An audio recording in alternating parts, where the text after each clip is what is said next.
Assalamualaikum warahmatullahi wabarakatuh. Nama saya Aini Khairunisa. Saya dari Prodi Farmasi Fakultas Kesehatan Universitas Muhammadiyah Gresik. Di sini saya akan menjelaskan atau meresum materi yang saya dapat saat LDKMF. Yang pertama yaitu kepemimpinan dan keorganisasian, di mana definisi dari kepemimpinan itu dapat diartikan sebagai proses kegiatan untuk mempengaruhi orang lain dalam rangka mencapai tujuan. Walaupun masih banyak arti yang dikemukakan para ahli, tapi dapat disimpulkan bahwa esensi kepemimpinan adalah mempengaruhi orang lain untuk bertindak guna mencapai tujuan tertentu. Teori lahirnya pemimpin ada 3, teori genetik, teori sosial, dan teori ekologis. Untuk tipe-tipe kepemimpinan ada 4. Yang pertama ada tipe otoriter, yang kedua tipe demokratis, yang ketiga tipe karismatik, dan yang terakhir tipe moralis. Sedangkan skill yang harus dimiliki oleh seorang pemimpin itu apa saja? Yang pertama ada kreativitas, ada penyelesaian masalah, ada peduli kolaborasi, kerjasama, kecakapan dan adaptasi, berpikir positif, terbuka, dan menerima kritikan, serta sanggup menghadapi tekanan dan bisa berkomunikasi secara efektif. Untuk seorang pemimpin ideal itu apa saja sih? Jadi pemimpin ideal itu bisa memiliki visi yang jelas, dipercaya, berpikir sistemik, komitmen pada misi.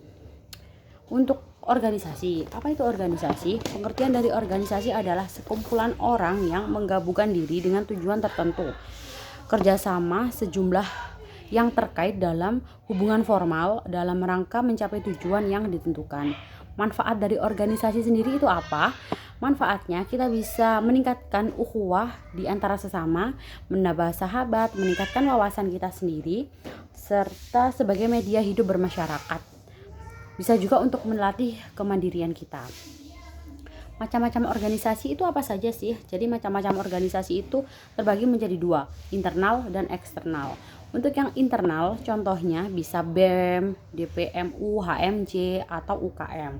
Sedangkan kalau yang eksternal itu bisa contohnya PMII, HMI, IMM, GMNI gitu. Tumbuhnya organisasi, tumbuhnya itu spontan, diprakarsai, dibentuk oleh organisasi yang telah ada, penggabungan dan pemisahan organisasi yang ada. Untuk manajemen waktu, itu penting atau tidak kita dalam manajemen waktu? Penting sekali. Kenapa? Karena kita bisa menghilangkan kebiasaan kita untuk menunda-nunda, melatih diri menjadi lebih disiplin dan kerja cerdas dan cepat, menghindari tekanan tabrakan antar aktivitas dan mempermudah semua urusan. Jadi untuk kesimpulan materi kepemimpinan dan keorganisasian itu adalah bagaimanapun juga keberhasilan suatu organisasi terletak pada kerjasama yang dipimpin oleh leader yang baik dan kejelasan program serta tujuan organisasi yang dipimpin oleh kejelasan program serta tujuan organisasi tersebut. Tanpa komunikasi yang baik, sebuah organisasi hanya akan menjadi kumuh dan tak berisi.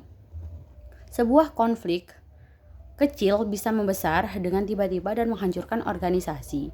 Dan sebuah konflik besar terkadang menyadarkan kita tentang pentingnya organisasi dalam hidup. Itu materi yang pertama. Materi yang kedua yaitu ANSOS. Jadi apa itu ANSOS?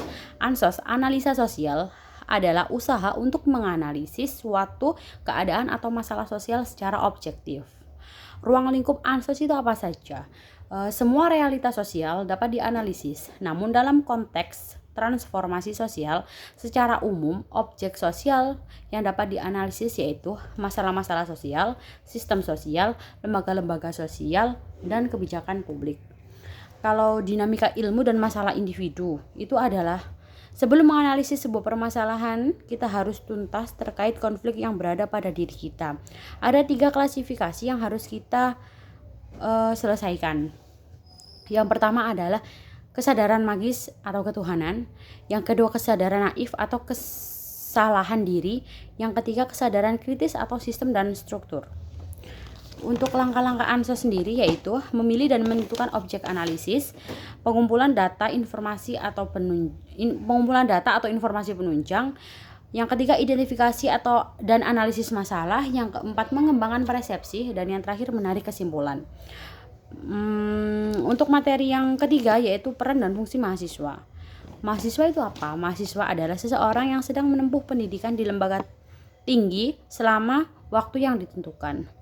Untuk tujuan pendidikan nasional adalah mengembangkan potensi secara didik atau mahasiswa agar menjadi manusia yang beriman, berakhlak mulia, kreatif, mandiri, dan menjadi manusia yang bertanggung jawab. 5 peran dan fungsi mahasiswa. Yang pertama, agent of change, penggerak perubahan. Yang kedua, guardian of value, menjadi nilai intelektual di masyarakat. Yang ketiga, iron stock, penerus bangsa. Yang keempat, moral force, memiliki moral yang baik. Dan ketiga, social control, pengontrol kehidupan sosial. Dan yang terakhir yaitu materi kefarmasian, di mana farmasi itu adalah ilmu yang mempelajari tentang obat.